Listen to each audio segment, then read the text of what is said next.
বলছে যে এখন আইন শৃঙ্খলা রক্ষাকারী বাহিনী রয়েছে, এছাড়াও কিন্তু সাধারণ মানুষ এখানে যারা আছেন তারা কিন্তু যে অবরোধকারী ছিলেন তাদেরকে এখান থেকে সরিয়ে দেওয়ার চেষ্টা করছে এবং তাদের যে মঞ্চটা আছে অর্থাৎ অবরোধকারীদের যে অংশ এখানে গত 2 দিন ধরে রাস্তা অবরোধ করে জনদুর্ভোগ সৃষ্টি করেছিল তাদের সেই মঞ্চ কিন্তু এখান থেকে ভেঙে দেওয়া হচ্ছে। অর্থাৎ আমরা দেখতে পাচ্ছি যে বিশ্ববিদ্যালয়ের ভিতর থেকে যে আন্দোলনকারীদের যে গ্রুপ এখানে এসেছে তারা কিন্তু ধাওয়া দেওয়ার সাথে সাথে দেখি তো এই গত 2 দিন ধরে এখানে যে আন্দোলনকারী ছিলেন তারা কিন্তু এখান থেকে এক মুহূর্তেই হতে গিয়েছেন এবং পুলিশ কিন্তু যে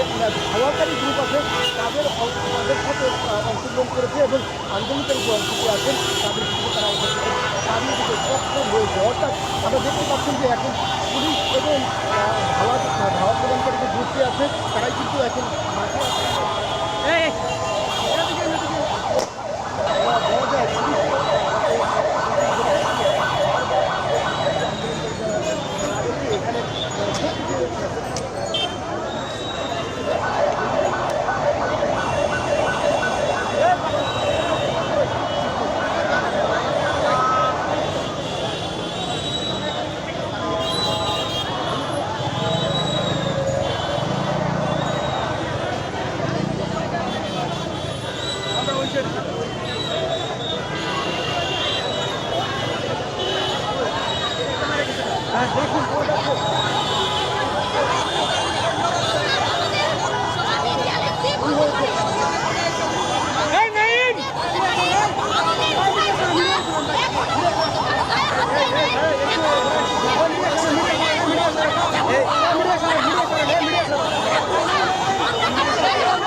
যায় এখানে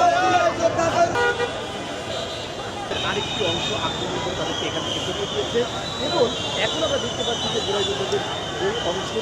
গত কয়েক বছর রয়ে গেছে তাদেরকে আবার ধাওয়া দিয়েছে আরেকটি অংশ এবং তারা কিন্তু পুরোপুরি একটু জোরোজোরি করে যে যেদিকে পারছে ফিরে যাচ্ছে। অর্থাৎ তাদের যে গত কয়েকদিন ধরে দেওয়া এখানে হুঁশিয়ারি সেই হুঁশিয়ারি কিন্তু তারা দেখে নেয় এবং পুলিশ কিন্তু পুরোপুরি অ্যাকশনে এখানে আছেন এবং পুলিশ তাদেরকে করতে দেখেছে দেখতে পাচ্ছি পুলিশ কয়েক দফা